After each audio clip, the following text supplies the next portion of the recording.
कवाल का वाक़या है जहाँ पर ख़ातून है शमीम और उसका शोहर है याकूब, अलहदा होना चाहते थे और अलहदगी दोनों ने इख्तियार कर ली। अब जो ये शमीम ख़ातून है, ये जिस फैमिली से ताल्लुक़ रखती है वो एक अच्छी खासी ठीक ठाक फैमिली है। ये नहीं कि बेटी शादी के बाद वापस आ गई तो हमारे लिए बोझ बन गई, ऐसा कोई मामला नहीं था। माँ बाप सोचते हैं कि बेटी है, आ गई है, 2 बेटों की इसके ऊपर जिम्मेदारी है, तो इसकी कहीं और हम शादी कर देते हैं।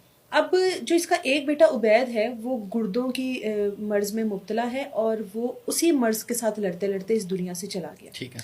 शादी के बाद अब इसकी शादी हो गई दूसरी जगह पर और इसका एक ही बेटा है मुजम्मिल, जिसकी उम्र तकरीबन 15-16 साल है। ठीक है। बेटे की जब इसकी शादी हुई, अपने जो ये एक बेटा है उसको ये एक मदरसे में दाखिल करवा देती है। ठीक है। मुजम्मिल को मदरसे में दाखिल करवाती है और वो 15 दिन बाद छुट्टी पर आता है। इसकी जिस आदमी के साथ शादी हुई है ना, ठीक वो भी सही है, ऐसा नहीं कि बिल्कुल ही फारिग तरीन बंदा हो या कुछ करता ना हो। अब ये आदमी मुबशर जो है वो इसको कहता है, एक दिन एवं बैठे बैठे कहता है कि तुम्हारी विरासत में तुम्हारा हिस्सा है, तो तुम वो हिस्सा क्यों नहीं ले लेते।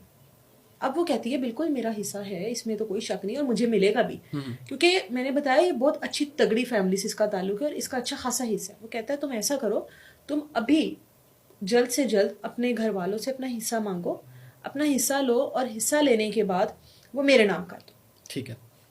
वो कहती मैं तुम्हारे नाम क्यों करूं हिस्सा, तुम्हारा क्या उस पर हक है हिस्से पर। मैं अपने बेटे मुजम्मिल के नाम करूंगी वो हिस्सा। मेरे बेटे ने बड़ी मुश्किल टाइम देखा है, बड़ी चीज़ें फेस की हैं, तो उसके तो सर पे बाप भी नहीं है उसका, तो मैं उसको हिस्सा दूंगी। कहता है नहीं, मुजम्मिल को तुम क्यों हिस्सा दोगी। अब ये प्लानिंग कर लेता है कि मुजम्मिल को इसने हिस्सा देना है और मैंने मुजम्मिल को रास्ते से हटाना है। अब वो बच्चा अपने मदरसे से छुट्टी के लिए आता है और ये जानता है कि उसकी कौन सी टाइमिंग है, उसने कब आना है, उसने कब बस से उतरना है, कब उसने रोड पर आना है, ये सारी चीज़ें इसको पता होती हैं। ये पहले से उस जगह पर वहाँ पर मौजूद होता है। टाइम के मुताबिक उस दिन मुजम्मिल वैसे ही आया छुट्टी पर, उतरता है, आगे अपने इस वालिद को देखता है। बाप कहता है कि अच्छा हुआ तुम मुझे मिल गए, मैं तो बाजार जा रहा था, आज तुम साथ, घर में कुछ मेहमान आए हैं, उनके लिए सामान लेना है। वो अब्बा के साथ अपने मोटरसाइकिल पे सवार हो जाता है कि मेरा बाप है। वो उसके साथ बैठते एक मिठाई वाली दुकान पर जाता है, उसको कहता है तुम बाहर खड़े हो, मैं मिठाई लेकर आता हूँ। वापस आता है, मिठाई का एक डब्बा इसके हाथ में होता है, मिठाई का डब्बा लेकर आता है, फिर दोनों बैठते हैं, फिर आगे एक और दुकान पर जाता है। मुजम्मिल फिर बाहर है, ये जाता है, ये मिठाई में जहर डालता है। ठीक है। वहीं से हाफ मिठाई में ये जहर डाल देता है, हाफ में नहीं डालता। इसको तो पता है कि मैंने किस साइड पे जहर डाला है, किस साइड पे जहर नहीं डाला।